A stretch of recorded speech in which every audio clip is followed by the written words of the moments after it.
Hi friends, ಇವತ್ತು ಚುಂಚನಕಟ್ಟೆ ಹೊಸೂರಲ್ಲಿ ನನ್ನ friend ಮನೆ ಗೃಹ ಪ್ರವೇಶ ಆಯಿತು. ಸೊ ಅಲ್ಲಿಗೆ ಹೋಗ್ತಾ ಇದ್ದೀನಿ. ಬೇಗನೆ ಕೆಲಸ ಎಲ್ಲ ಮುಗಿಸ್ಬಿಟ್ಟು ಚುಂಚನಕಟ್ಟೆಗೆ ಬಂದೆ. ಆಮೇಲೆ ಅವ್ರ ರಿಲೇಷನ್ಸ್ ಕೂಡ ಸಿಕ್ಕಿರೋ, ಅಂದರೆ ನನ್ನ ಫ್ರೆಂಡ್ ರಿಲೇಷನ್ನು ಒಟ್ಟಿಗೆ ಆಟೋದಲ್ಲಿ ಬಂದ್ವಿ. ಕಿಚನ್ ಅಂತೂ ತುಂಬಾ ಚೆನ್ನಾಗಿ ಅಲಂಕಾರ ಮಾಡಿದರು. ಇವಾಗೇನು ಡಿಸೈನ್ ಆಗಿ ತರಾವರಿ ಅಲಂಕಾರಗಳು ಮಾಡ್ತಾರೆ.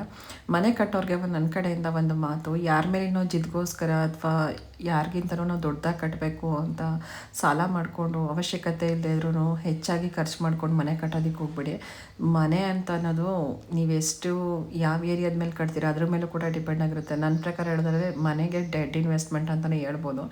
ಸೊ ನಿಮ್ಮ ಕೈನಲ್ಲಿ ಎಷ್ಟು ದುಡ್ಡು ಇದೆಯೋ, ನಿಮ್ಗೆ ಎಷ್ಟು ಅವಶ್ಯಕತೆ ಇದೆಯೋ ಅಷ್ಟನ್ನು ಮಾತ್ರ ಕಟ್ಕೊಳ್ಳಿ.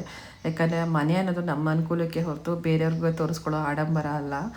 ಇನ್ನು ಇಲ್ಲಿ ವುಡ್ ವರ್ಕ್ ಕೂಡ ಕಂಪ್ಲೀಟ್ ಆಗಿರಲಿಲ್ಲ. ಯಾಕಂದರೆ ಅವಳ ಮಗನ ಬೇರೆ ಕಡೆ ಕಾಲೇಜು ಹಾಸ್ಟೆಲಿಗೆ ಸೇರಿಸಿಲ್ಲ ಅಂದ್ಬಿಟ್ಟು ಅವಳ ಮಗ ಹೊರಟೋಗ್ತಾನೆ ಅಂತ ಬೇಗ ಗೃಹ ಪ್ರವೇಶ ಮಾಡಿದ್ರು. ಸೊ ಇನ್ನು ಊಟ ಮುಗಿಸ್ಕೊಂಡು ಮನೆಗೆ ಬಂದೆ.